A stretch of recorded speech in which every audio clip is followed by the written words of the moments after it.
galera, vamos corrigir agora o segundo exame de qualificação do ano de 2023. Cuidado com a confusão aí, hein? Prova 2023 para você entrar em 2024. Prova realizada em 2023 e foi a segunda edição do exame de qualificação. Começando aqui, tradicionalmente, por aquela questãozinha da parte interdisciplinar, que ele fala assim: tartarugas são animais que podem atingir grandes medidas além de serem longevos. A tartaruga de couro, por exemplo, pode chegar aos 225 anos. Admita que a expectativa de vida média de um ser humano seja de 75. Para alcançar 225, essa expectativa deveria aumentar x%. O valor de x é igual a quanto? Então a questão versa sobre o quê? Ela está falando sobre aumento percentual, coisa que você pode fazer por regra de 3 ou pelo, no caso, fator de aumento, você que escolhe, tá? Então vamos lá. Se a gente aqui usar o fator, no caso de aumento, o que é o fator de aumento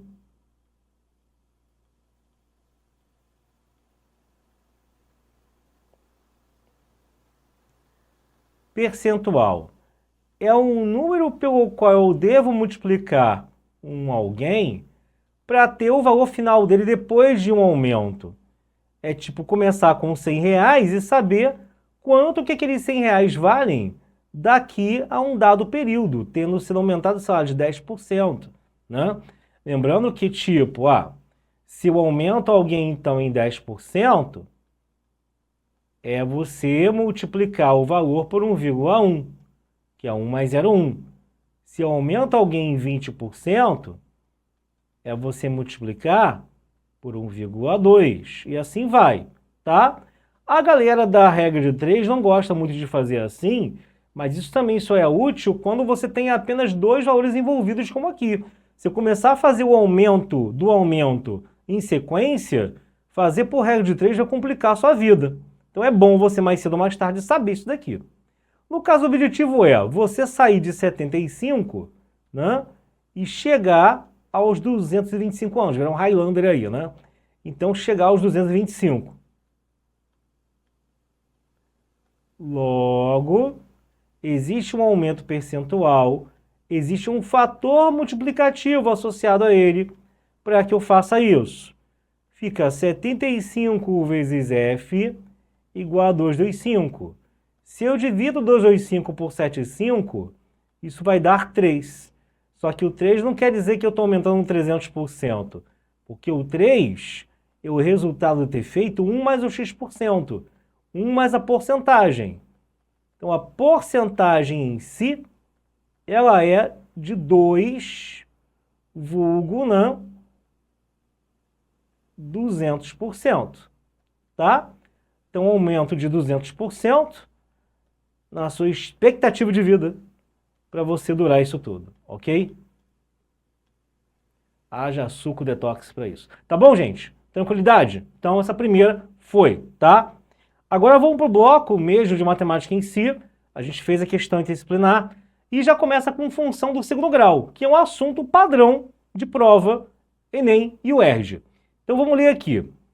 O lucro L de uma empresa com a venda de camisetas é modelado pela expressão L de x igual a 2.500x mais 10x ao quadrado, sendo x a quantidade de lotes de 100 camisetas.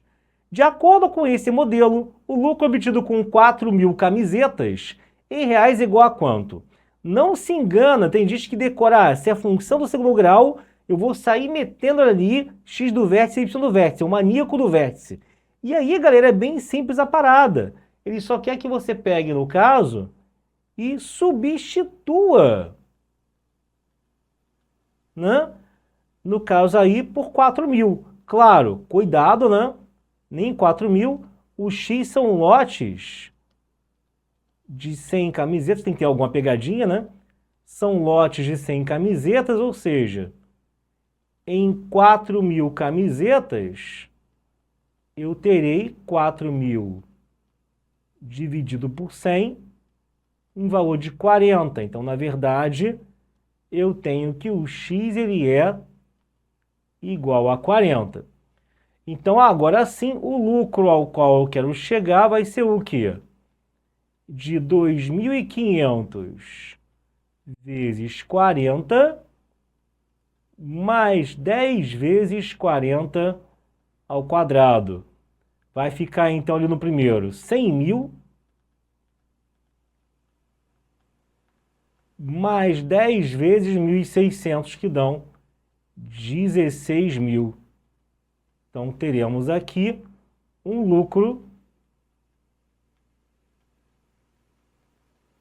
de R$116.000, o que nos dá aqui a letra A.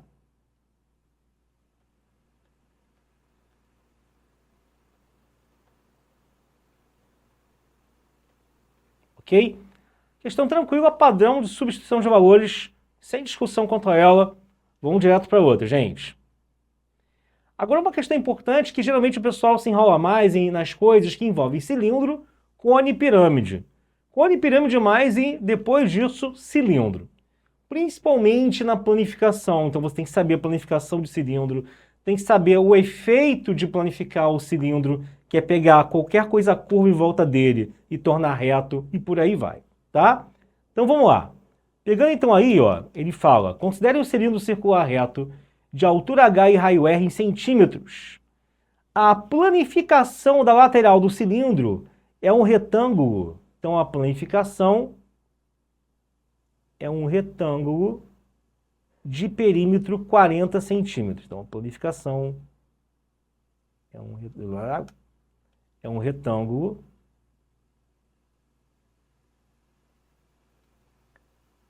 de perímetro 40 centímetros. Ele quer saber a altura H desse cilindro em centímetros, ok? Como é que eu vou achar a altura H dele? Ou seja, é uma questão literal que vocês vão ter que, no caso, fazer assim, ó. Desenhe um retângulo que representa a planificação da figura.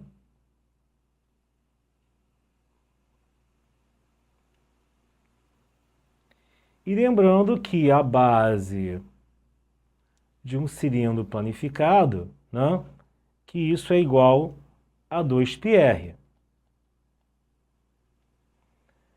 Lembra que a base ali corresponde a essa linha da circunferência aberta e esticada.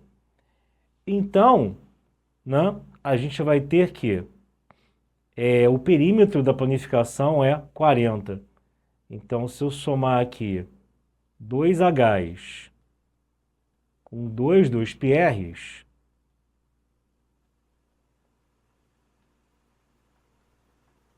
fica H mais H mais 2πr mais outro 2πr igual a 40.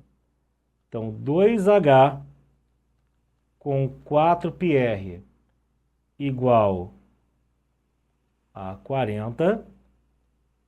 Divide, então, aqui por 2.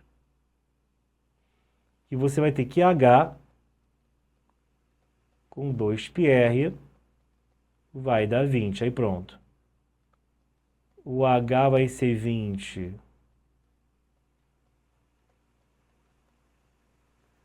menos 2πr, o que vai me dar, então, a letra A, beleza?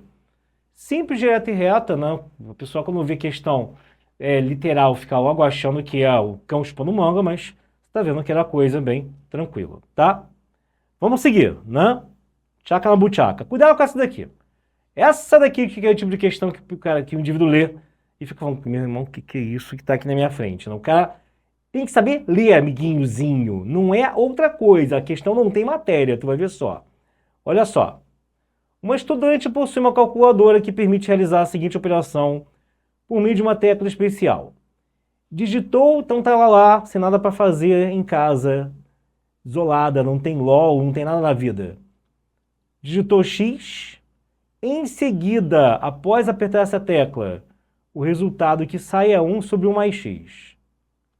E agora ela vai começar a fazer testes, né? Vai digitar o número 9.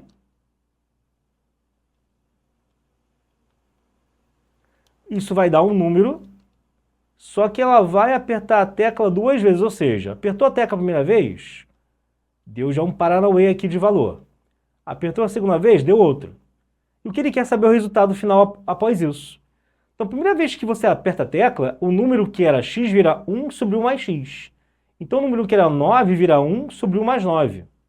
1/10, né?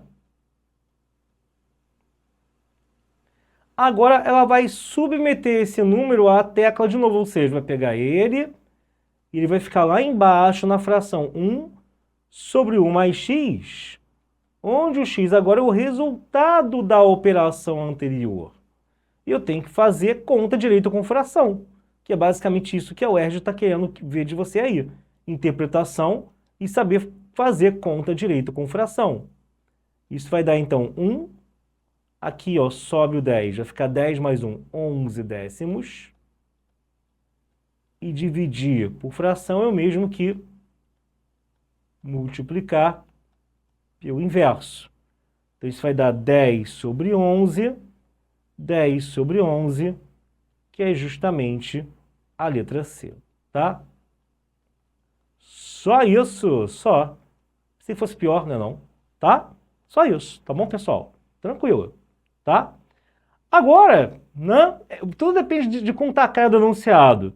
Nessa questão 31 aqui, gente, o problema é que o cara leu progressão harmônica. Aí o cara já pensou que, pô, mal CPA e PG, o cara mete progressão harmônica? Vou pular. Leia direito a questão. Essas questões de progressões que caem na UERJ geralmente são baseadas na sua mera observação. Nada mais do que isso. Uma pitadinha de fórmula e o restante observação. Quer ver só? Então vamos lá. Progressão harmônica é uma sequência finita ou infinita de números diferentes de zero, cujos inversos formam uma progressão aritmética. Então tá aí o exemplo. 1, 1 meio, 1 terço, 1 quarto e vai. É uma progressão harmônica porque 1, 2, 3 e 4 é uma PA. Então para por aqui, olha só. Isso que está aqui em cima, o que acontece? É 1 sobre 1, 1 sobre 2, 3 e 4. E como os denominadores, só eles, sozinhos, formam uma PA, ó, isso dá ao título da sequência com os inversos, com 1 sobre eles, de progressão harmônica. É isso que você tem que entender. Então, quando ele chega aqui e fala agora assim, ó, na progressão harmônica, 1 meio, 1 quarto, 1 sexto, e ele pede o 21º termo, eu tenho que pensar assim, tem uma PA, que é 2, 4, 6, não sei das quantas, vai até o tchururum, que é o A21, e depois que eu achar esse cara, o 21º termo da progressão harmônica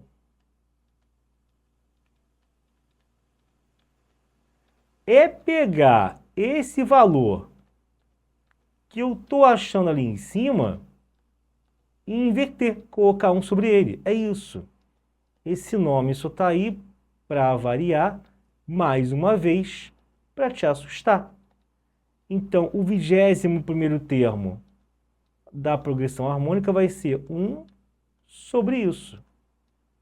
Tá, e como é que eu acho isso? Termo geral da PA. Ou tem os doidos que vão contando na mão mesmo, né? Sempre tem um, né? Porque como aqui a razão é 2, tem gente que vai estar lá a mesa toda arriscada quando o fiscal pegar a prova do cara. Foi somando 2 até chegar naquilo. Mas o termo geral mesmo é o quê? É o A1 mais N menos 1 vezes a razão. Onde o A1 primeiro aqui é 2. A razão é quanto eu vou somando? 2. Então o A21 vai ser o quê? 2 mais 21 menos 1, 20, pelo R que é 2. Então, o A21 vai ser 2 mais 20 vezes 2, ou seja, 2 com 40, né? 42, tá? Então, pronto, o B21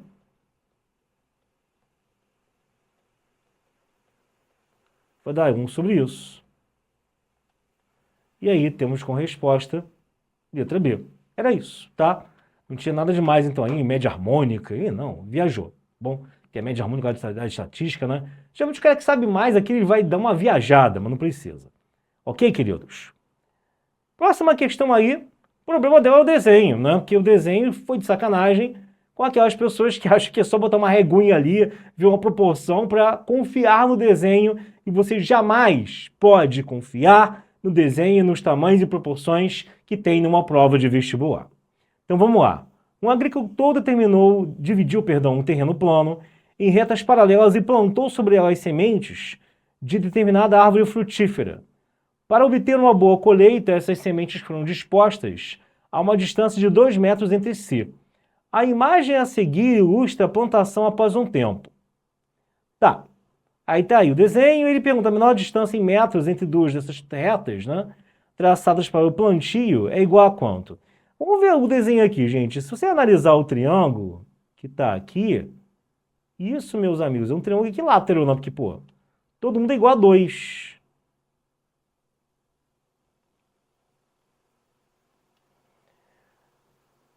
Eu acho que essa questão teve mais problema quem não conseguiu crer que era fazer só isso que eu vou dizer agora, do que qualquer outra coisa. A pessoa vira e fala, não pode ser só isso. É isso. Que é o seguinte, né? Você tem um triângulo aqui, apoiado em duas linhas paralelas, e a menor distância de um ponto a uma reta é por uma perpendicular, gente. E essa perpendicular, no caso, seria a altura do triângulo equilátero que está desenhado ali. E como está de perfil, parece que ele está meio torto. Como ele está meio torto, parece que ele não é equilátero, mas ele é. E a altura de equilátero, você pode esquecer o nome da sua mãe, mas tem que lembrar que é o quê? L raiz de 3 sobre 2. Logo, a tal menor distância, ou distância mínima que ele pede, é a altura do equilátero, que vai ser justamente jogar agora o lado, que é 2 ali dentro. Fica 2 raiz de 3 sobre 2, fica apenas raiz de 3, ou seja, letra D. Tá bom? É isso, tá? Ele só quis te dar uma enrolada e muita gente foi enrolada. O que eu falei? Questão, no caso aqui, 33, né? Questão de tabela com probabilidade. O que eu falei? Que essas são as mais fáceis. Então, leu probabilidade, mesmo você que tem ranço, que tem trauma de infância, com probabilidade, que faz terapia por causa disso. Aqui você não precisa pegar o frasco de Rivotril quando lê esse enunciado, porque ele vai ser fácil, olha só. Seguinte, população agredida fisicamente no Brasil em 2009. Vamos para a questão então. A partir dos dados da tabela, escolhe se ao acaso uma pessoa da população. Então vamos para o enunciado. Sabendo que essa pessoa é uma mulher, a probabilidade dela ser preta é mais próxima de quê? Então olha só, palavra-chave importante. Sabendo que a pessoa é mulher, sabendo de algo, conhecendo algo, já tendo a certeza de algo, estou restringindo aqui o meu espaço amostral. Eu não vou procurar uma pessoa de cor preta dentre os homens, se ele já me disse que a pessoa é mulher. Não teria o menor sentido. Então, o meu espaço amostral é essa soma. E o espaço amostral que entra embaixo na fração como denominador.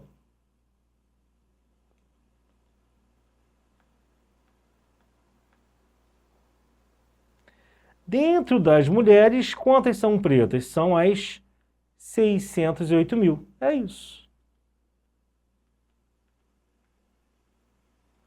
Como todo mundo tem 3 zeros, não posso cortar, que esses mil vão ficar em evidência. Vai ficar então 608 sobre 474 com 608, ou seja, você vai ter 608 sobre 1082. Novamente vou usar aqui a minha mandinga, irmãos, olha só. 608 por 1082, né?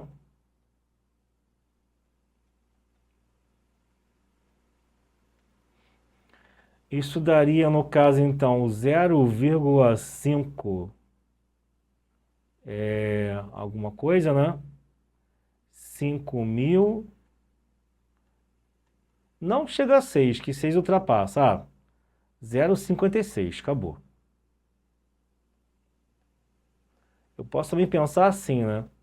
1082 metade de 541. Se fosse 541 por 1082, daria 50%. Como o número de cima é levemente maior do que 541, então a resposta é levemente maior do que 0,5. Levemente maior do que 0,5 só pode ser a letra B. E nunca jamais a C ou a D. Tá? Pronto. Na UERJ é meio que luxo fazer isso. No Enem, não. No Enem, para ganhar tempo, eu faço isso sempre. Tá bom? Pessoal, tem mais uma última aqui, que é a questão 34, questão de função do primeiro grau, que também caiu em outras edições da prova do Enem, da UERJ. Aliás, fica ligado aqui, segundo grau e primeiro grau, muito mais primeiro grau do que segundo, tá? Caem bastante no EQ. Vamos ler então aqui.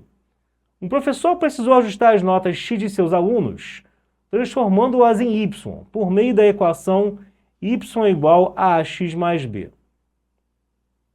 Dessa forma, a maior nota alcançada, que foi 60, passou para 100. Ih, professor, tá maquiando as notas, hein? Se ferrou, tá mudando aí. E o outro que foi de 10 foi para 60. O aluno que alcançou 30, então, teve a nota para quanto?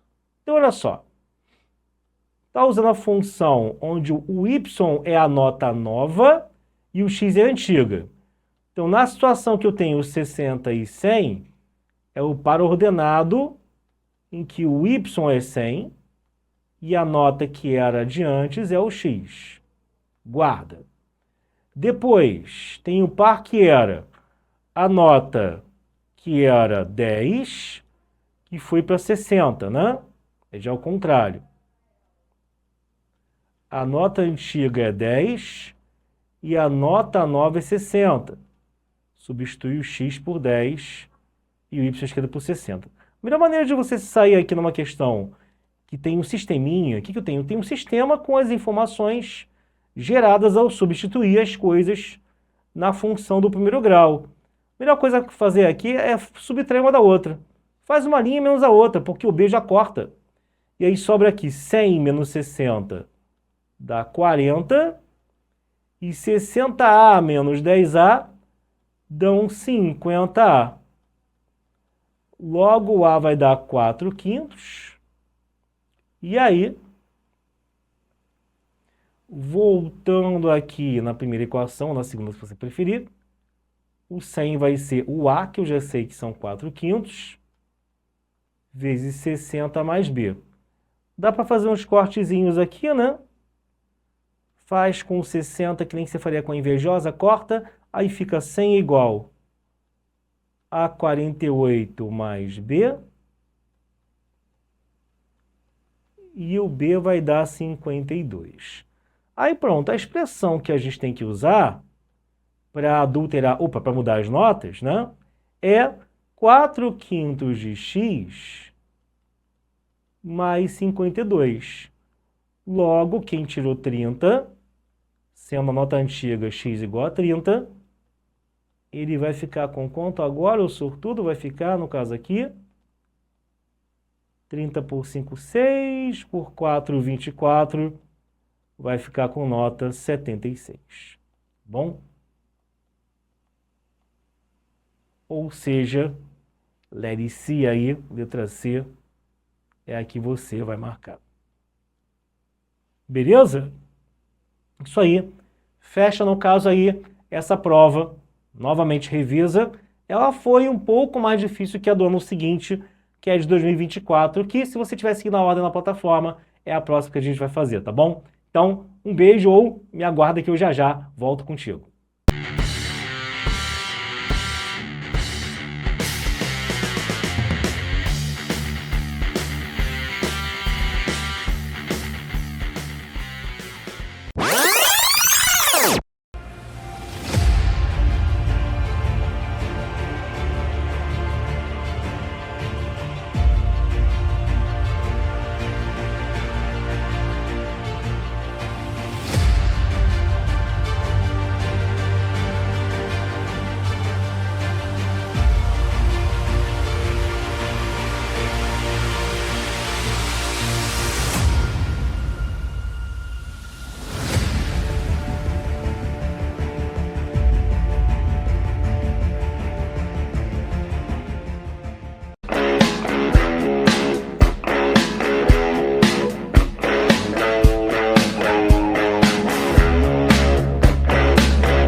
Fala galera, vamos continuar agora aqui os nossos estudos a respeito das provas anteriores do exame de qualificação da UERJ.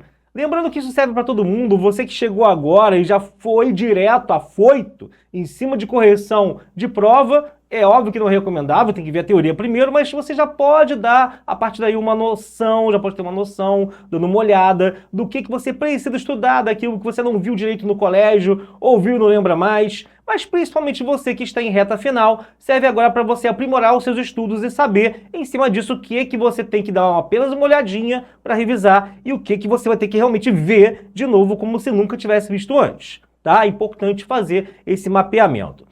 E essa prova foi a prova do primeiro exame de qualificação de 2023 para 2024, ou seja, o pessoal que fez a prova em 2023 para entrar em 2024, sendo o primeiro exame de qualificação, no caso aqui, em matemática. E lembrando que essas provas sempre têm um iniciozinho interdisciplinar, né? Que no caso são questões que vão seguir um texto base, como se contasse uma historinha, ou seja, primeiro veio de matemática, em cima daquele mesmo texto uma de física, aí depois uma de português, mas na essência, na hora de resolver, é tudo a mesma coisa, assim, não tem diferença você estar lendo ela naquele bloco ou separado. Só tem que tomar um cuidado, que geralmente as pessoas vão assim achando que por ser dessa parte as questões são mais fáceis e muitas das vezes não. Por exemplo, essa primeira, número 2 aí, que você está vendo nas minhas costas, ela foi uma questão que foi alvo de grande discussão na época, porque o pessoal falou, caramba, caiu a relatividade, caiu a fórmula de não sei o que de física que nunca cai, física moderna. Muitas das vezes eles vão colocar umas provas ou umas fórmulas na questão que são fórmulas desconhecidas do grande público, mais do cara que faz militar, que faz imita, mas ele vai falar e vai entregar tudo no enunciado, testando apenas se você sabe ler ou não. Esse foi o problema, o pessoal entrou em desespero, não leu até o final enunciado pelo jeito e já saiu falando que a questão era anulada, que era coisa de doido, que quem botou surtou, mas não era. E vamos conferir aqui. Olha só, no experimento, dois relógios idênticos e sincronizados apresentam uma diferença perceptível na medida do tempo. Um dos relógios se encontra em repouso, enquanto o outro está em movimento a uma velocidade escalar v constante, próxima à velocidade escalar c da luz. Segundo a teoria da relatividade de Albert Einstein, aí pronto, o pessoal já regalou os olhos, né? Falou, caramba, o que é isso?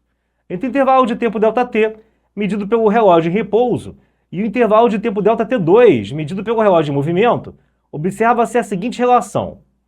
Considere que o deslocamento do relógio ocorre à velocidade v de 12/13 de c, aí esses valores também o cara já fica desesperado, durante ΔT2 igual a 10 segundos.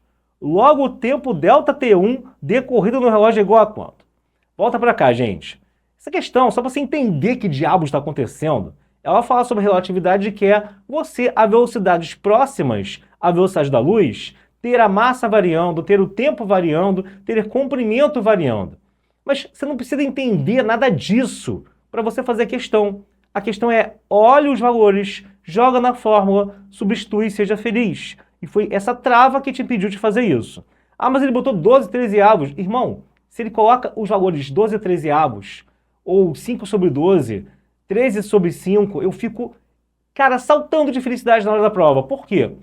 Quais são os triângulos pitagóricos mais conhecidos? 3, 4, 5 ou 5, 12, 13. Então, se ele bota esses valores na prova, meu amigo, ele tá na cara que ele botou aí para facilitar e não dificultar as contas que vão surgir. Quer ver só? Então, olha só, sem medo aqui de ser feliz, vamos só substituir, sem ficar raciocinando, filosofando, fazendo uma roda intelectual a respeito da relatividade e apenas botando o que ele mandou. O ΔT2 são 10 segundos, porque ele botou aqui. Então eu vou substituir como ele falou.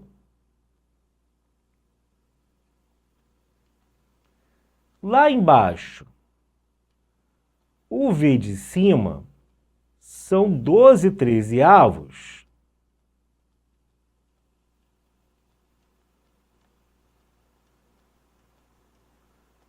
do C ali embaixo. Então vai dar 10 dividido pela raiz de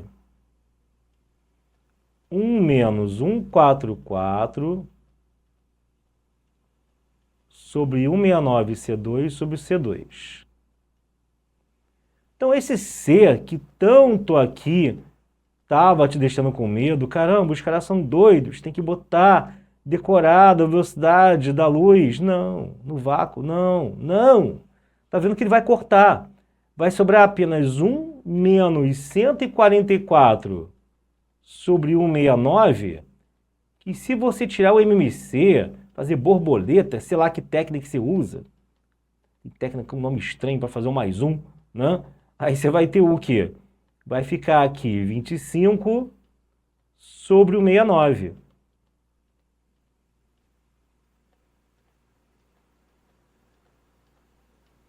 Ou seja, tirando a raiz disso, do 25 é 5, do 69 é 13, tá?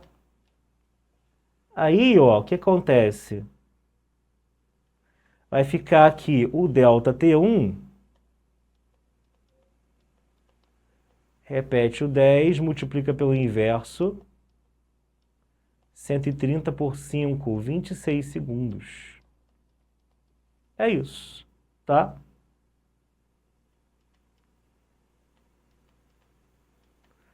Então, viu? A questão evoca Einstein, mas não tem que ser um Einstein para resolver. É só você entender, jogar os valores ali só.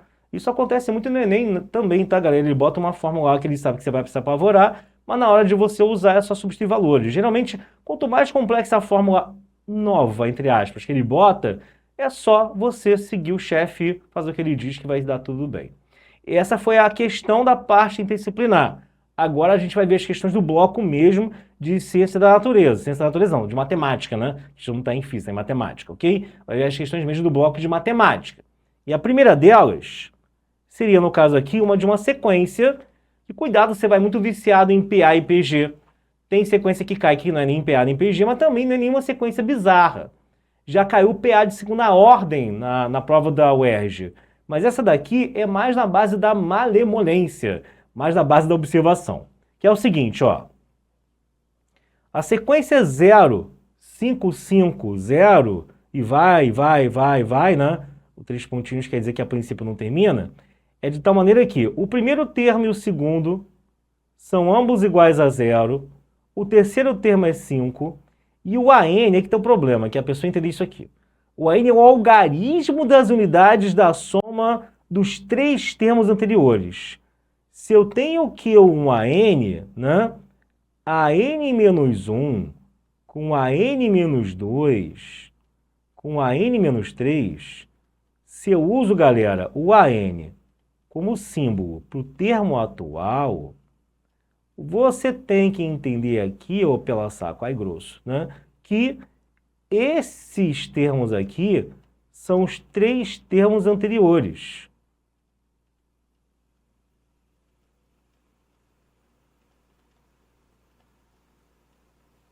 Então, o que acontece? Se eu começar a montar os termos da sequência, tá?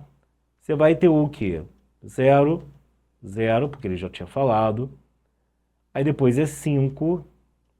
Aí depois você fala assim, pô, o cara disse que o A3 é 5. Como é que ele descobriu que o A4 era 5? Qual é a soma de 0, 0 e 5? É 5. Que termina em 5. Que tem algarismo das unidades 5. Por isso que ele bota aqui. Aí se eu fizer agora a soma desses 3, dá 10. Qual é o algarismo das unidades dele? 0. Por isso que eu boto 0 aqui. Se eu somar agora esses 3, dá 10. Quem é que está nas unidades? 0. Então boto 0 aqui. Porque o próximo termo é o algarismo das unidades da soma dos 3 anteriores. É complicado entender de cara, mas depois você pega a manha, ó, aí de novo. Os próximos 3, 0, 5 e 5, a soma é 5. Por isso que o algarismo é 5. Aí depois, 0 mais 5. 5 de novo, ou seja, você vai perceber que de 4 em 4, né, os valores se repetem. Você vai ter que de 4 em 4 a sequência é sempre 2 zeros e 2 5. De 4 em 4 valores ou termos, a sequência é 0, 0, 5, 5, cuja soma é 10. Como ele quer a soma dos 100 primeiros termos, para os 100 primeiros termos, o que é que vai acontecer? Aí você vai perceber aqui, ó, que... Vamos pensar, olha para cá, gente. São 100 termos, não são?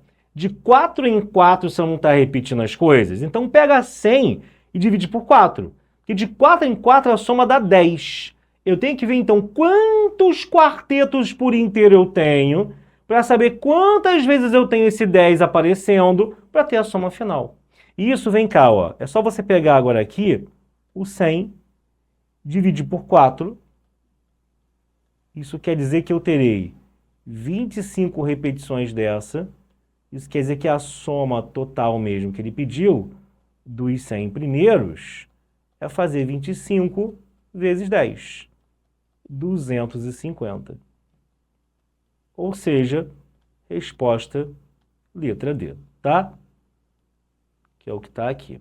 Tá bom, queridos? Questão tranquila. Não foi nem de PA nem de PG, foi mais de observação e entender a lei de formação que o enunciado estava te dando. Então, o cara que nunca estudou PA e PG na vida, sendo bom de ler enunciado, ele acerta essa questão numa boa, tá? A próxima aqui foi uma questão que é uma coisa que é raridade. Que é o ERG anular, no caso, ou fazer uma retificação de gabarito. Isso geralmente não acontece, é muito difícil isso acontecer. Mas aqui aconteceu, eu vou te explicar por quê. Vem comigo. Considere os seguintes naturais: x igual a 3 por 5 ao quadrado por 2ay, w que é 120 e z 48. Sabendo que o máximo divisor comum entre x, w e z é 24, o valor de y é... Gente, para achar MDC, eu preciso lidar com as fatorações dos números. Então, eu vou fatorar o 120... Vou fatorar o 48 por 2,60, por 2,30, por 2,15, por 3,5, por 5,1. Então, 120 ele é 2 elevado a 3, por 3 elevado a 1, por 5 elevado a 1. Já no caso ali, o 48, ele vai ser o quê, né? 48 vai ser, fatorando ele, né?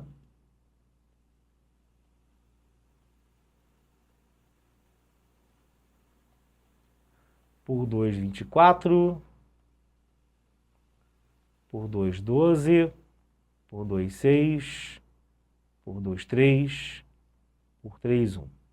Então, o Z ele vai ser 2 a 4 vezes 3. O que acontece, então? E o MDC dessa galera, ele fala que é 24. Também vale dar uma fatorada nesse 24. Pega o 24 aqui e fatora, fica 12, 6, 3, 3 e 1, né? Então, o MDC, ele está dando 2 ao cubo vezes 3. Então, o que ocorre é, volta para cá, o que era o MDC? Era você pegar os fatores em comum entre os números envolvidos e com o menor expoente possível. Vem para cá e vamos pensar e comparar e ver por que deu um BO aqui na questão. O x está assim, 3 com 5 ao quadrado com 2ay. Ah, mas não eram os não comuns também? Não, isso é no MMC. E a gente está no caso de MDC. Cuidado. Para você não confundir a regra de um com a regra do outro. Para você não confundir MDC com MMC. O que acontece é que, tudo bem, o 3 é um cara que está em comum. Em todo mundo ele aparece elevado a 1.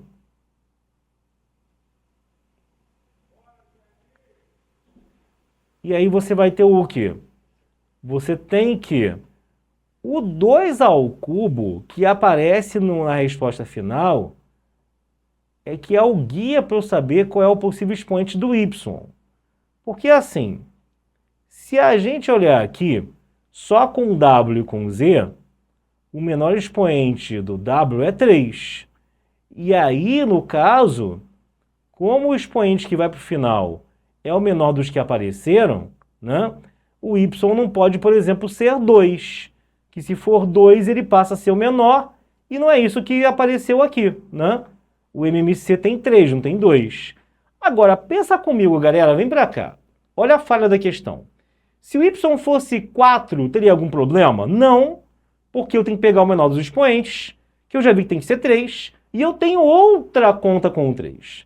Se o y fosse, por exemplo, 5, daria problema? Não, porque no caso já tem outro termo com 3, e eu já tenho, então, para o MDC final, como tirar esse expoente 3.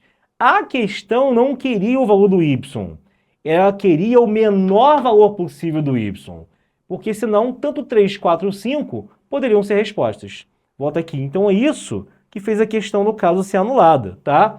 Se ele não tivesse botado como tá, e tivesse falado que ele quer o valor mínimo de y, tudo bem. Mas como ele não falou, ele acabou permitindo que a gente tivesse mais de uma opção correta, tá? Mínimo, lembrando por quê? Porque se ele for, por exemplo, 2, aí sim deu ruim, porque vai ter um expoente menor do que o 3 aparecendo, e aí ele seria a composição do MDC, tá? Mas então ficou realmente aí um lag no dia, e as pessoas que reclamaram com razão. Mas é raríssimo isso acontecer na prova da UERJ, tá bom? Então, consertando para y mínimo aí, a opção correta dentro disso seria a letra B. Questão de espacial, item que sempre cai na prova da UERJ também, tá? Tem aí um mito de que só no segundo exame de qualificação cai espacial. Não, não, isso aí é totalmente balela. Vamos ler então aqui.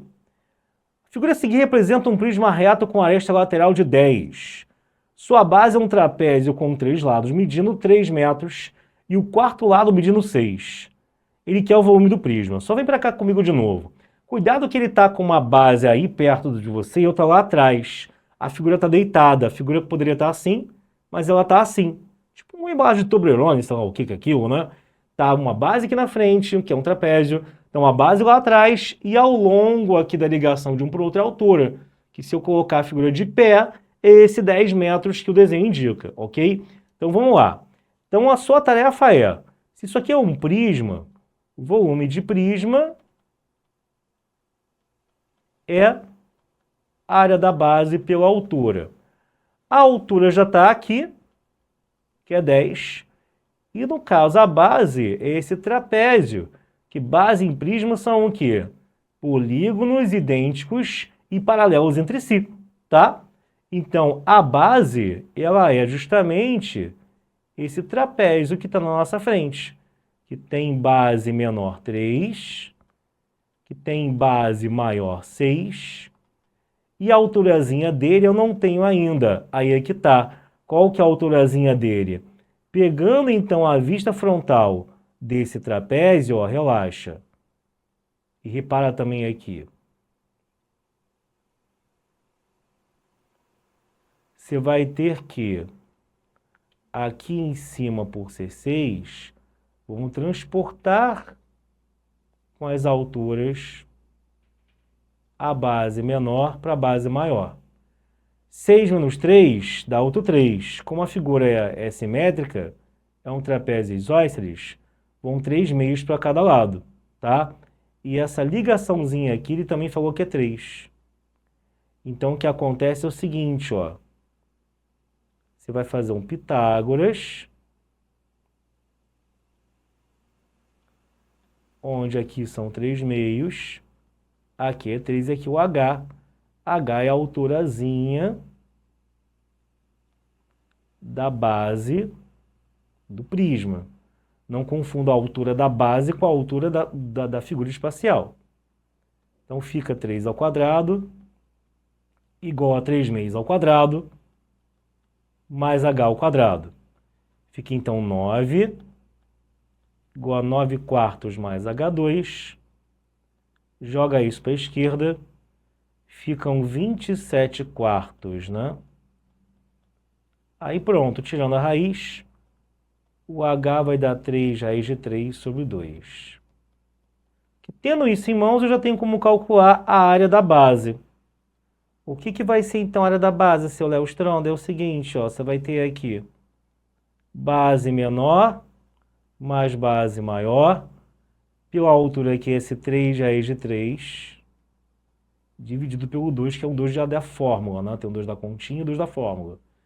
6 e 3, 9, com o 3 daqui, 27, raiz de 3, uma divisão por 2, dali de cima, com outra divisão por 2 do tração embaixo, no final fica tudo sobre 4, tá? Não é para cortar os dois, é para juntar, né? Um denominador com o outro. Aí pronto, tá? Com isso, teremos que o volume do prisma vai ser, então, a gente pegar e fazer...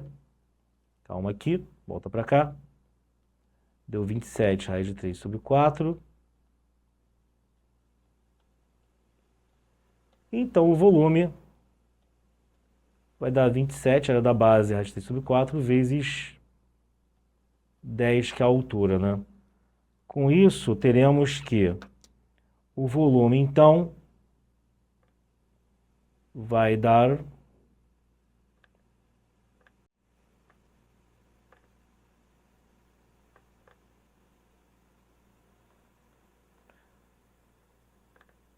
Tem que simplificar, senão você não acha a resposta. A princípio dão 270 sobre 4, mas dividindo por 2, vai dar um 3,5 raiz de 3 sobre 2, e aí sim, a pessoa acha a letra A de Outback, tá? Então tá aqui a letra que a gente queria. Tá bom, pessoal? Tudo bem? Questão de espacial, que é bem importante para vocês. Se liga sempre em forma de prisma, pirâmide, esfera, cilindro e cone, que eles aparecem na sua prova. Bom, seguindo agora aqui, questão que o pessoal fez um escarcel, mas que também não tem nada demais. E ela já foi usada em outras provas antes. A UERJ vem fazendo isso, reciclando questões do passado, seja do próprio EQ, seja pegando discursivas mais fáceis e adaptando para múltipla escolha. Vamos ver então aqui, olha só. Os azulejos quadrados ABCD, DEFG e FHIJ, vamos para a tela, foram dispostos em um mostruário, conforme ilustrado na imagem. Nesse arranjo, os vértices B, C, E, H e I são colineares. As medidas das áreas revestidas pelos azulejos são 93157x. O lado em centímetros do azulejo de menor área é... Então, assim, está me dando a área da esquerda, né?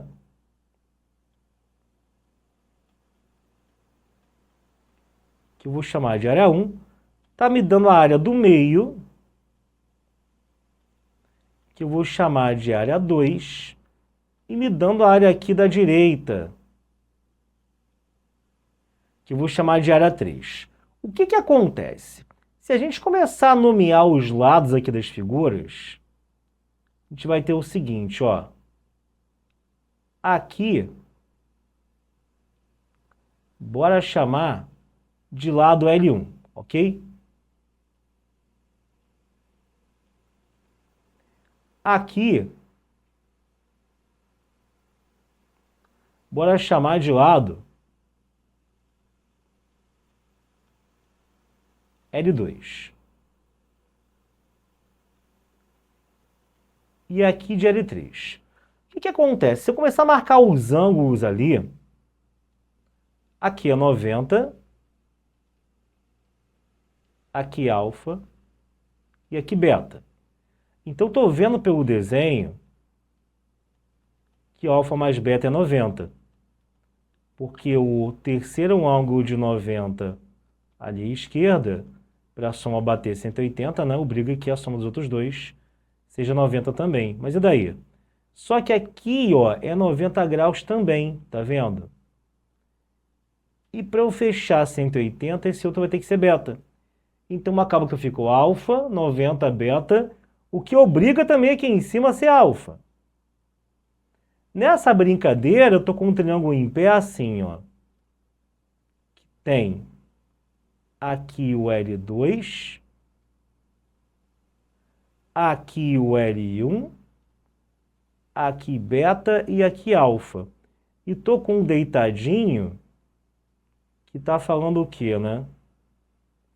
Que aqui é L2, aqui alfa, aqui beta e aqui é o L3. Ou seja, os triângulos são idênticos, galera, porque olha só, eles têm os mesmos três ângulos, já tem dois lados iguais, o terceiro lado tem que ser igual para ambos também. Isso quer dizer que aqui, ó, volta para mim no desenho, esse terceiro lado faltando ser marcado é o L3, e aqui se eu quisesse marcar outro seria o L1. Dá para fazer um Pitágoras agora com eles, ou seja, falar que o L2 ao quadrado é igual ao L3 ao quadrado mais o L1 ao quadrado. Só que o que é o L2? É a área do quadrado 2, é o asão 2. O que é o L3 ao quadrado? É a área do quadradão da direita. Idem aqui, que é a área 1. Aí pronto, né? Eu tenho que a primeira área é a área 2, perdão, é 157. Enquanto a outra é igual a 93. Pronto. Vai ficar aqui x mais 93 é igual a 157.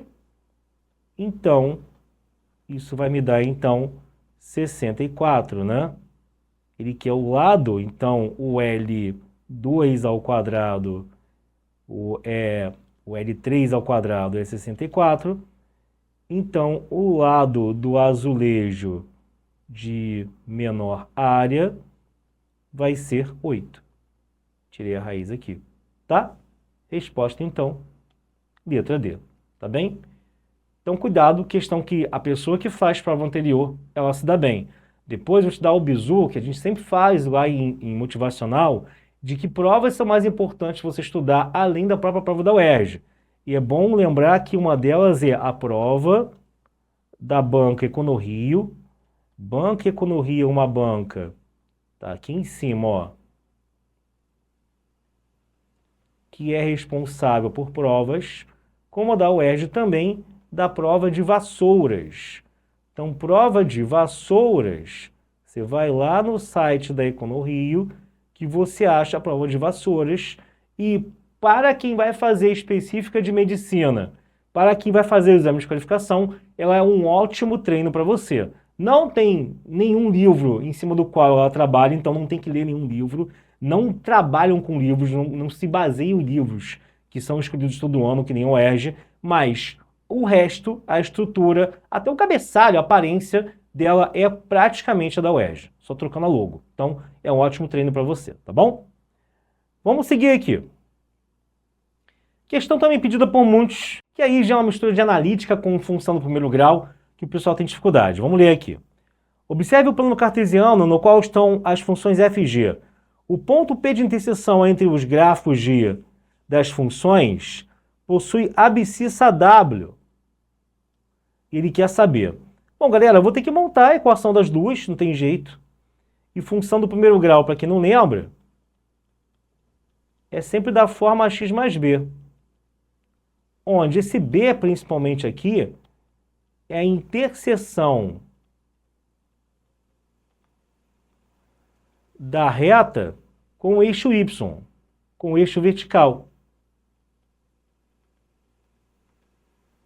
Ou seja, vamos lá. Reta G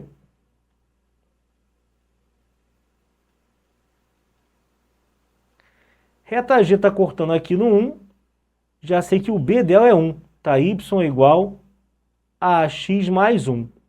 E o que é esse ponto onde ela corta o eixo horizontal? Para qualquer gráfico, não somente função do primeiro grau, onde corta o eixo horizontal é a raiz.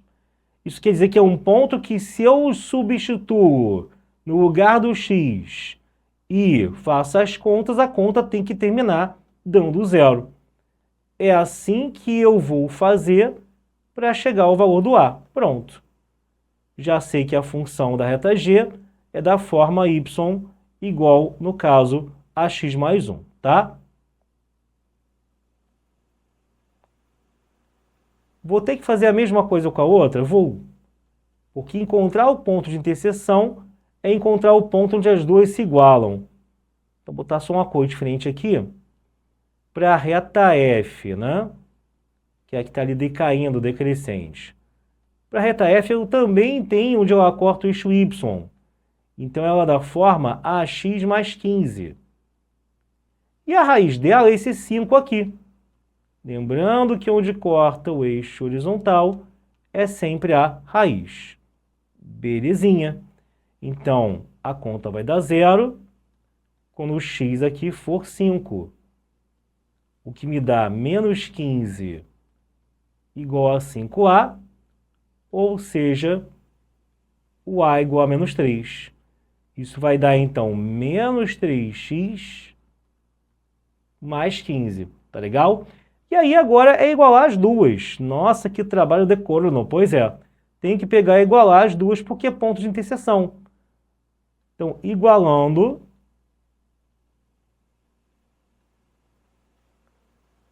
as duas expressões, os dois y, né? Na verdade, temos que o x mais 1 de um lado será igual ao menos 3x mais 15 do outro. Então, 4x de um lado será igual a 14 do outro, o que vai me dar, então, 14 quartos, ou seja, 7 sobre 2. Esse 7 sobre 2 é justamente o valor do w ao qual estávamos querendo chegar. Então, a resposta aí vai ser a letra C. Questão que para o aluno mediano é uma questão considerada difícil, já que o pessoal se acostumou já com questões bem mais fáceis, bem menos algébricas na prova, tá? Mas tá vendo que essa daí não teve escapatória, beleza? Mas também não é geometria analítica não, tem gente que já começa os sensacionalistas de vestibular, né? Galera que gosta, né, de vender o peixe para quebrar a sua autoconfiança. Isso não é analítica, isso é função do primeiro grau, assunto visto antes de função do segundo, função do primeiro grau mesmo, que você viu lá no colégio, tá? Então também não viaja achando que já é assunto de miita que estão botando aqui, que isso é papo de vendedor, tá bom? Ok? Seguindo aqui, questão de juros. Juros com exponencial, com ou sem log, são questões também comuns na prova da UERJ. Vamos lá. Os clientes de um banco podem realizar apenas duas operações financeiras. Fazer investimentos que rendem juros compostos a uma taxa mensal de 1%. Então, bora sublinhar aqui. Então, no investimento, o rendimento é 1% e pegar empréstimos a uma taxa mensal a juros compostos, né, de 5%. O banco usa o dinheiro do investimento para conceder o empréstimo. Um toma lá da cá, né? Obtendo lucro nessas transações. Considere que um cliente investiu R$1.000 e que o banco emprestou esse valor a um cliente Y. Após 12 meses, o cliente X recebeu o montante pela aplicação desse período e Y quitou o empréstimo. Admitindo 1,01 elevado a 12 igual a não sei o que, o lucro em reais obtido pelo banco com essas duas operações financeiras é... Vem para cá. Qual é o objetivo aqui?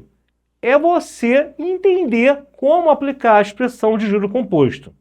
E você entender que não vai ter log na questão. Se a questão te deu o valor já de 1, um valor estranho, com vírgula, elevado a um expoente grande, é que ele já te deu o necessário para você fazer questão sem log. Nem tem log no enunciado, então não viaja achando que tem, porque você não vai usar, porque você não vai ter se você tentar usar, tá? E a ideia é, você vai comparar duas aplicações a juros compostos, que não se igualam, não é para igualar. Tu vai igualar o quê? Não tem nada faltando. Você tem que fazer a conta mesmo. A conta de um, a conta do outro e comparar os valores. Não vai bater porque, claro que ele, o banco, tem que ganhar aí uma diferença, que é o lucro dele por ficar fazendo isso. Eles não são Madre Teresa de Calcutá. Então, tipo, ele empresta para um, ele recebe a aplicação de outra pessoa e nessa brincadeira vai ter um delta aí entre os valores, uma diferença que é o lucro dele. Então, basicamente calcula o valor final, o montante a juro composto de um, calcula o montante do juro composto de outro e compara. É isso, apenas isso. Então, vamos lá. No caso aqui, você vai ter o quê, né? No cliente X, a gente vai ter que ele começa com 1.000 e aumentar 1% ao mês seria multiplicar por 1 mais a porcentagem, 1,01, 1,01, várias vezes, né? Como é durante um ano, é elevado a 12. Está repetindo o mesmo produto por ele mesmo 12 vezes. Já no caso do cliente Y, o empréstimo concedido a ele está aumentando, né? Na hora de pagar, vai pagar mais do que aquilo que ele recebeu, a 5% ao mês. Então, é multiplicar também por 5% várias vezes. Então, você vai ter 1.000 por 1,05 elevado a 12. Eu estou aqui fazendo aquilo que muitos já meteram a forma de composto, botou o valor e já foram embora, para o pessoal que não sabe mesmo nada vezes nada entender isso daqui, de vez. Então, no final, eu tenho que fazer 1.000 por isso, que é 1,13 segundo a questão, e 1.000 por isso, que é 1,8 segundo a questão. Então, o valor do cliente X vai ser 1.000 por 1,13, ou seja, 1.130, enquanto o valor do cliente Y vai ser 1.000 por 1,8, ou seja, 1.800. Fazendo a diferença, galera, 1.800 por menos 1.130, teremos então aqui R$670 de diferença, o que dá, no caso aí, a letra C, tá? Então, questão que se você não viajasse anunciado, interpretasse direitinho, não teria maiores problemas, tá bom? Beleza? Então, questão de exponencial sem log aí. Bom, outra questão e última dessa rodada de matemática dessa prova. Questão de probabilidade. Probabilidade, você pode ter a abordagem dela de várias maneiras, com tabela, sem tabela, envolvendo condicional, envolvendo aquela que você multiplica as coisas e tem uma permutação no final. Mas, te adianto, a mais fácil sempre é aquela que ele te dá uma tabela. Questão de probabilidade, que ele te deu uma tabela, não importa a pergunta, vai nela direto, que é a mais fácil da prova, ou pelo menos de probabilidade. Dentre as que poderiam cair, é a mais fácil, ok? Então, olha só, seguinte, para fazer o sorteio de um livro, 4 amigos colocaram 3 bolas brancas e 2 pretas em uma caixa. Decidiram que o primeiro a retirar, então sublinha o critério, o primeiro que retira uma bola preta ficará com um livro. Na ordem alfabética dos seus nomes, cada um retira uma bola ao acaso sem devolvê-la. Então é sem, no caso aqui, reposição, sem repor o que foi retirado. A probabilidade do terceiro amigo retirar a primeira bola preta é de quanto? Então, tipo, o jogo termina quando alguém acha a primeira bola preta. Então, no caso aqui, não, porque eu sorteio de um livro. Sem livro não tem mais o que fazer. Então, se eu cheguei ao terceiro amigo,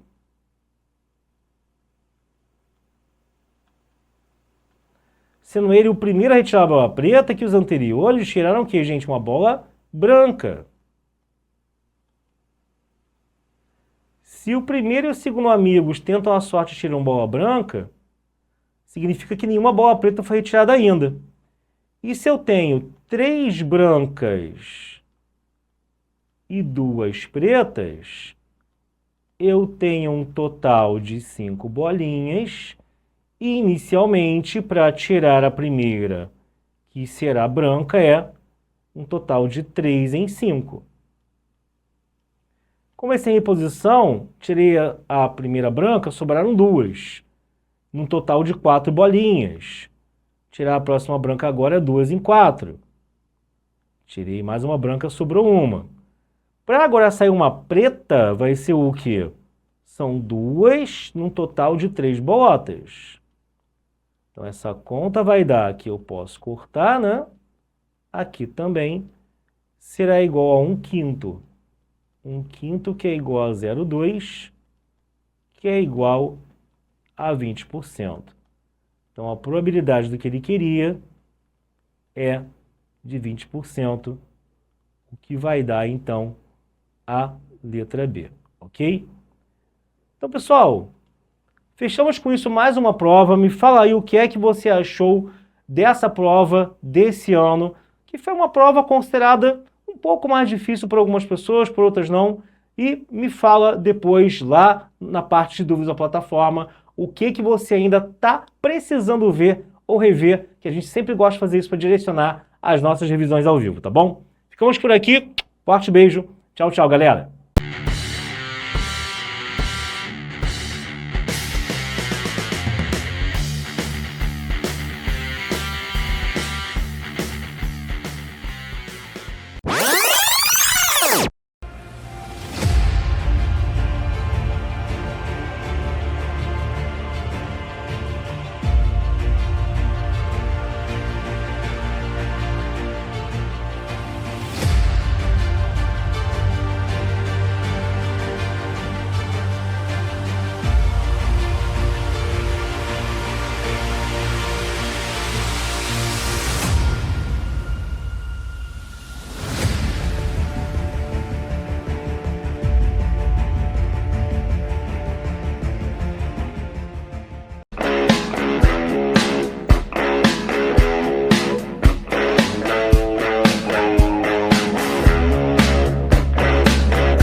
Rodrigues, faço medicina aqui na UENG, fui aprovado recentemente pelo vestibular. E hoje eu venho falar um pouco da plataforma Fábrica D. Para mim, na minha opinião, foi aí uma mãezona na minha aprovação, não só para o meu êxito no vestibular da UENG, mas também nos inúmeros outros vestibulares que fiz no decorrer do ano passado, como a UESP, fiquei muito perto de passar, a equipe dos professores extremamente qualificados, sempre dando o apoio necessário para o aluno, e o vasto repertório de questões fizeram total diferença. Só tenho a agradecer ao Fábrica D, fez uma diferença enorme, só tenho a agradecer realmente, gratidão a essa plataforma, que de fato foi uma...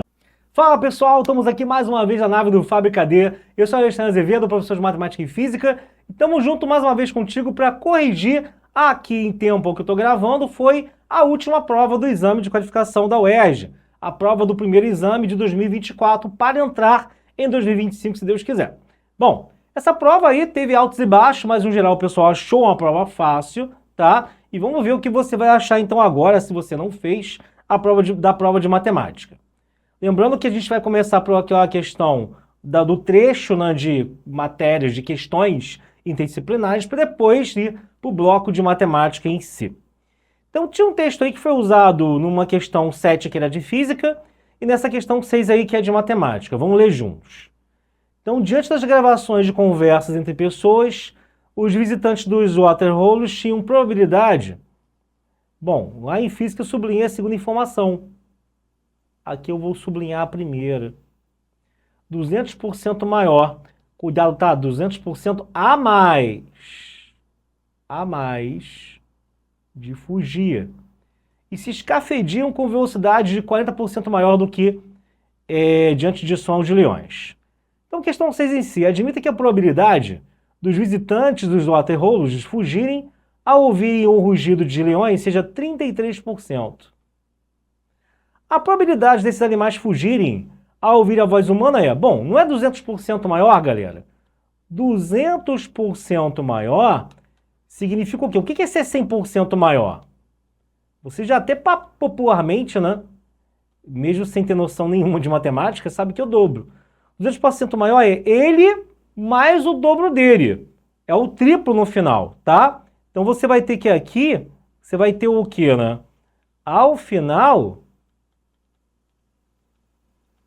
É como se tivesse um fator multiplicativo de 1 mais 200 sobre 100, ou seja, de 3. Você vai estar triplicando o valor. Então, a probabilidade, né, que ele está pedindo é o triplo da que ele deu no enunciado. Ou seja, 99%, tá? O que dá a letra A, beleza? Ou 0,99, né? Que é a mesma coisinha. Show? Agora sim, vamos para a próxima, que é a questão realmente do bloco de matemática. E a primeira aí já falava sobre um assunto que nem costuma aparecer tanto na prova, que é estatística, mas apareceu de um jeito fácil, que é média, né? Média nem chega a ser estatística ainda, propriamente dita. Então vamos ler juntos. Das 10 avaliações aplicadas em um curso, um aluno por motivo de saúde faltou a 9ª e a 10ª prova. O professor decidiu então substituir a ausência de cada nota pela moda. Eu só falei que não tinha tanto de estatística, mas a moda, pelo menos o conceito, né? Tem que saber. Das 8 primeiras avaliações, conforme registrados a seguir. Então tem a primeira até a 8ª notas não estão preenchidas e as 2 últimas estão faltando. Só que elas são a moda. A moda, para quem não sabe, é o valor que mais aparece, que mais se repete na sequência. E aí a gente, só pelo bando de nota I6 que tem, acho que fica de uma forma indubitável, né? Não tem sombra de dúvidas que a moda é 6. Que a moda é quem se repete mais. E além de saber que a moda é 6, os valores faltantes, ele falava que eram iguais à média. Então, logo, x é igual a 6. 6 aqui e 6 ali. Vai se repetir mais ainda agora, né? Aí pronto, a média aritmética. Professor, de média para média aritmética tem diferença? Não. Existem vários tipos de média, mas essa aí é a média tradicional. Soma todo mundo e divide pela quantidade. 4 mais 5 mais 8 mais outro 6, que está 1, 2, 3, 4, 5 vezes, né? Faz logo 6 vezes 5. Mais 7 mais 9, dividido pelo total de 10 valores. Vai dar, então, 13, 17, 24, 33, 63 sobre 10.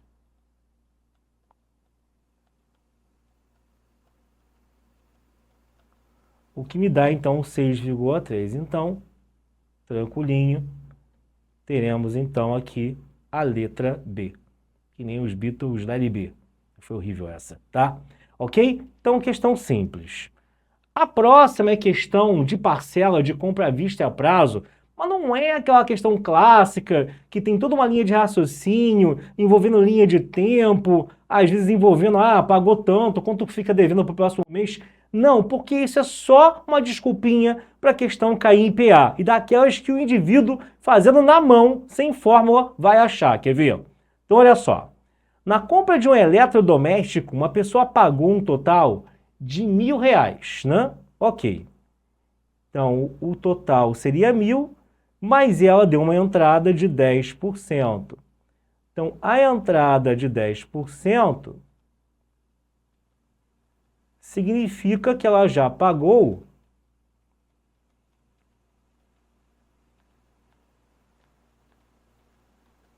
10% de 1.000, ou seja, um total de R$100, né? Deve ainda a diferença, que é de 900, né, galera? 1.000 menos 100. E isso vai ser pago, no caso, aí, o restante, em 5 parcelas mensais, tá? Então, o restante, ela vai pagar em 5 parcelas mensais. Aí 5 parcelas formam uma PA crescente de razão igual a 40. Eu não sou muito partidário disso, mas eu tenho que pensar igual aluno para facilitar a sua vida. Então, gente, muita gente botou os pedaços assim, ó. Falou que as demais parcelas, sem medo de ser feliz, sem vergonha de mais nada, eram x mais 40, aí vai somando 40, x mais 80, x mais 120 e x mais 160. E pronto, eu disse que a soma de tudo isso tinha que dar 900. Então você vai ter 1, 2, 3, 4, 5x. A soma de 40, 80, 120 e 160, que vão dar aí, no caso, 400, e foi, né? Joga para cá, 900 menos 400 dá 500.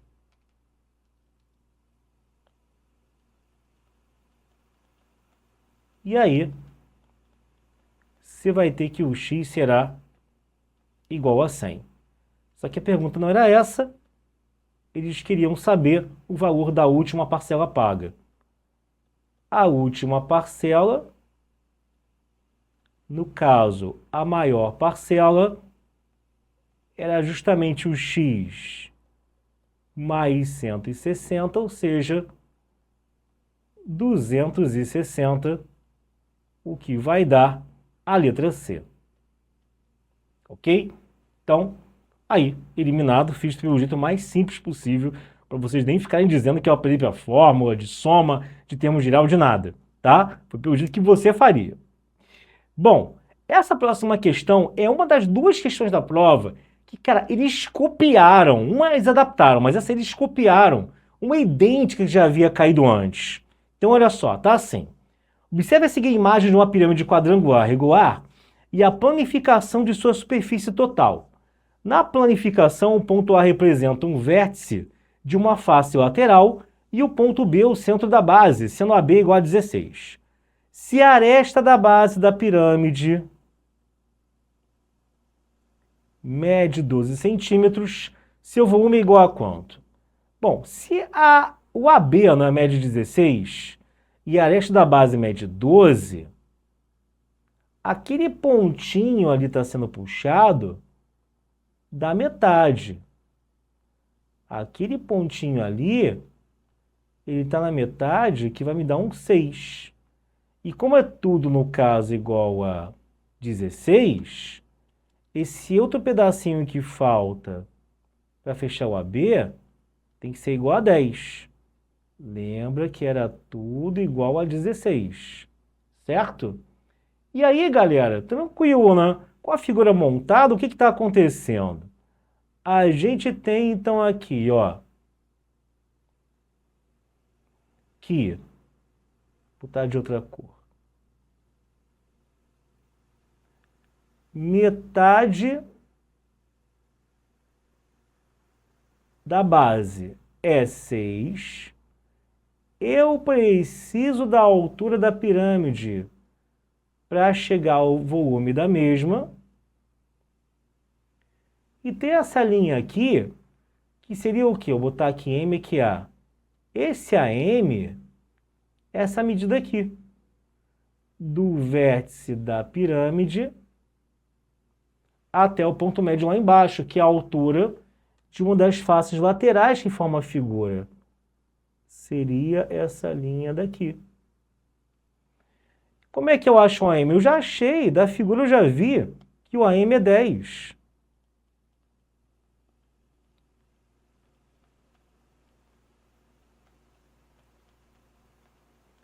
Se o AM é 10, meu amigo, para ali no triângulo que tem agora a altura da pirâmide em si, achar a altura, teoricamente, eu iria ter que fazer um Pitágoras, só que não. Porque aqui é 6, que é 3 vezes 2. Aqui é 10, que é 5 vezes 2. Então ele é pitagórico, ou na verdade, proporcional ao pitagórico, né? O H vai ser 4 vezes 2, ou seja, o H será igual a 8.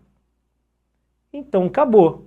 A área da base é a área de um quadrado de lado 12, né? Que o quadrado mesmo tem lado 12.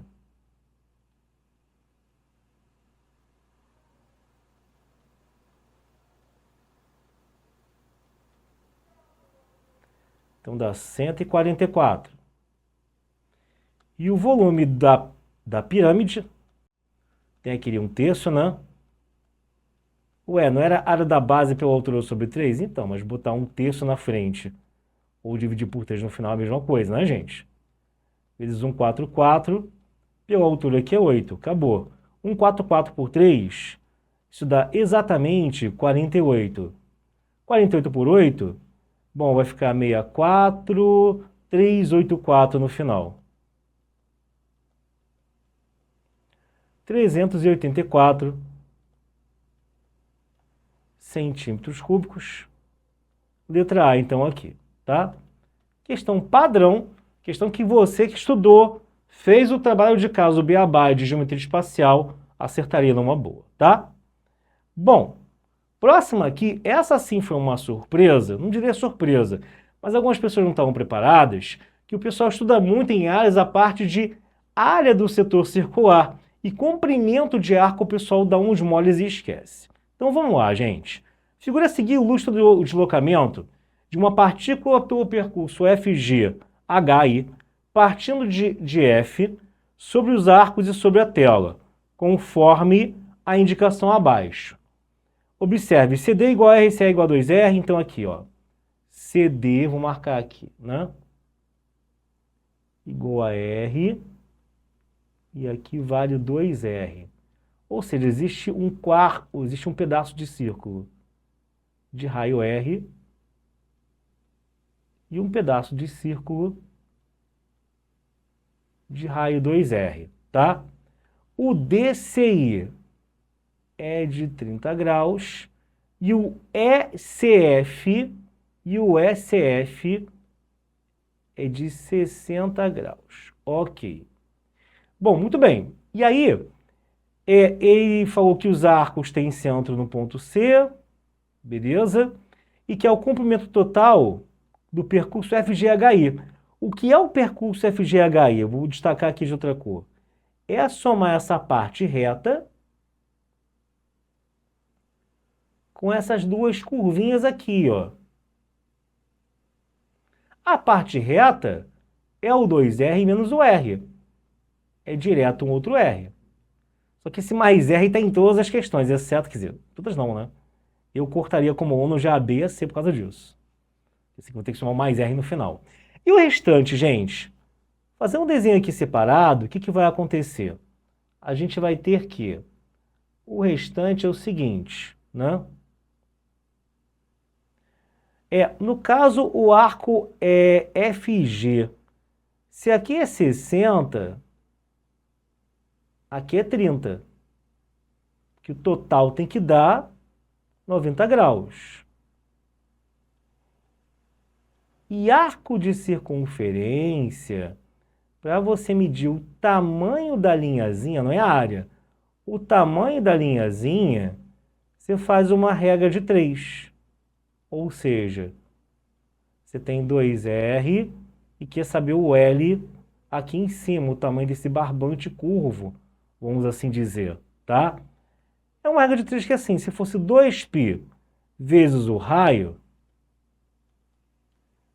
eu teria 360 graus. Se eu tiver um comprimento L1, aí eu vou estar correspondendo ao ângulo de abertura, que no caso são 30, é isso. E dá para fazer mais rápido ainda, né? Porque 30 é que fração do 360? É 1/12avos. Ou você agora multiplica cruzado, ou já saca isso daqui para cá.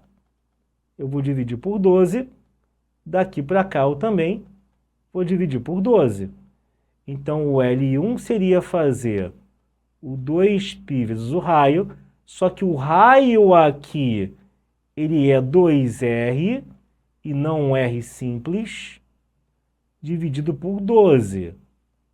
2 e 2, 4. Com 12, vai sobrar só o 3 embaixo. E o outro comprimento, a mesma coisa, o comprimento maiorzinho ali embaixo. O que vai acontecer é...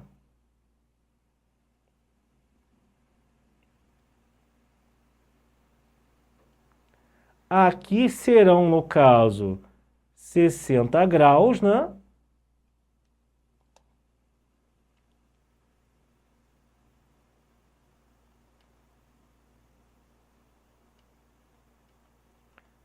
Só que o raio é R. E o que a gente quer é o tamanho dessa curvinha que eu vou chamar de L2. Da mesma maneira, se quando é 360 é 2πr, quando for 60 é 2πr dividido por 6. Porque 60 graus é a sexta parte do 360. Que aí vai mais rápido. E aí no final, o comprimento total ao qual ele quer que a gente chegue seria somar o L1 com L2 com o Rzinho ali que ficou sozinho ali em cima de azul. Então, o que vai dar isso? Você vai ter o L1 que é πr sobre 3,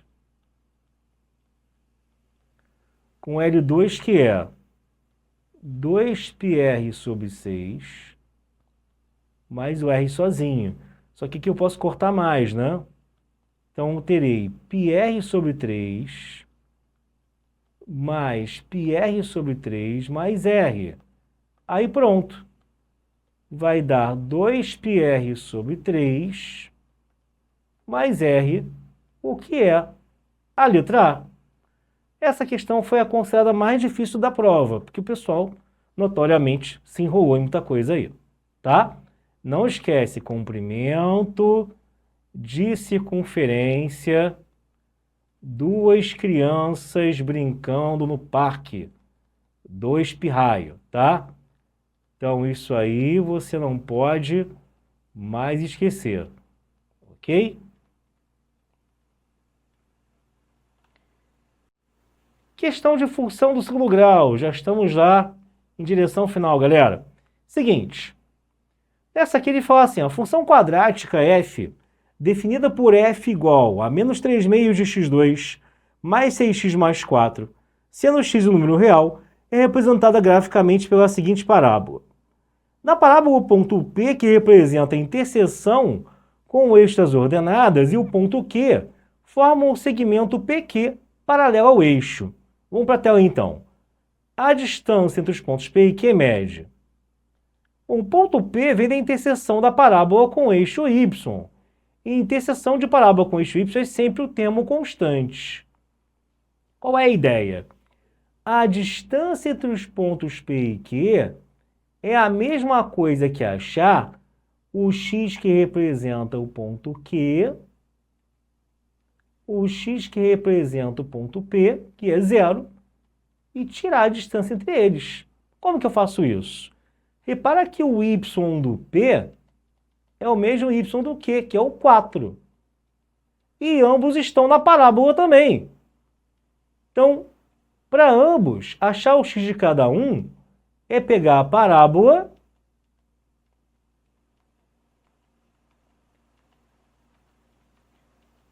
e igualar a 4. Eles estão na parábola e também numa mesma, no caso, vertical. Só que o 4 vai cortar. E a conta não vai ficar complicada, que vai ficar o quê? Menos 3 meios de x2 mais 6x igual a 0. Preciso fazer Bhaskara para fazer isso? Não. Bota o x em evidência que vai.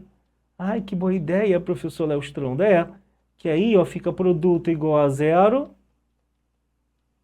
E aí ou você tem um produto da 0, ou o primeiro é 0, que já está ali no desenho, ou menos 3 meios de x igual a 0, o que vai fazendo a conta te dá x igual a 4. Ou seja, se aqui é 4, eu já sei que esse tamanho é 4, esse daqui em cima paralelo a ele também, logo o PQ que ele queria vale 4, tá? Então, resposta aí, letra B. Beleza? Questão padrão, tá? Teve gente inventando os métodos que tem aí, que vista em pré-militar, mas, gente, prova da UERJ, questão simples, não vão inventar, porque eles não precisam desses macetes para questões desse nível, tá? Então, sempre pensando na visão do aluno e não na que te agrada, e é isso que eu faço aqui sempre por você, tá bom? Seguinte aqui, penúltima questão, ele fala assim: numa confeitaria recém-inaugurada, o preço de um custo de uma barra de chocolate é de R$2 e o preço de venda de cada barra é de X, sendo X o número inteiro. Estima-se que 20 menos X barras serão vendidas por dia. De acordo com isso, o lucro diário da venda dessas barras com um preço unitário será igual a quanto? Bom, gente, lucro é a mesma coisa que vendas menos custo. E aí você tem o que, né? Vendas é pegar a quantidade de barras, 20 menos X, pelo preço de cada uma, né? Cada uma, no caso aqui, é vendida por X reais, preço de venda. Menos o custo, que é essa mesma quantidade, pelo preço que se pagou por cada uma no fornecedor. R$2. Pronto. Ele só queria que eu pegasse a situação problema e traduzisse a mesma em forma de equação. Não tem que usar vértice, nada disso. Multiplica agora aqui, ó, 20x menos x ao quadrado, menos 20x, menos com menos dá mais, 2x, né? Aí fechou, você vai ter que o lucro será de menos x ao quadrado, menos 18x, né? E aqui no outro 10, aqui é menos 40, né? Olha aqui, então fica menos x2, o 20 com o 2 dá 22, e aí menos 40, aí sim, resposta letra D, tá? Só tomar cuidado para não errar coisinha boba, porque a questão é apenas de montar aqui a opção que ele quer com a expressão numérica, mais nada, com a expressão algébrica. Bom, eu disse que tinham duas questões na prova que foram imitação ou cópia carbono de coisas que já tinham sido cobradas antes. A última questão, que é de probabilidade, ela foi adaptada de uma questão de uma prova discursiva da UERJ também, com enunciado, cara, não é nem mais fácil, mais difícil, ele só mudou para não ficar igual. Vamos ler então aqui. Para construir um alvo de dardos como o da figura 1, foram traçados dois círculos de centro D, um de raio R e outro de raio 2R, conforme mostra a figura 2. Duas regiões são observadas no alvo. 1, definido pelo círculo menor, 2, a da coroa circular. Sublinha que é coroa circular, porque como vai entrar um detalhe de área, tem gente que deu mole aqui no fato de ser uma coroa circular, ou seja, um círculo com um furo e não um círculo por inteiro. Considere que um dardo largado, lançado por uma pessoa, sempre atinge o alvo em qualquer ponto das regiões 1 ou 2, sendo a probabilidade de acertar cada região diretamente proporcional à sua área.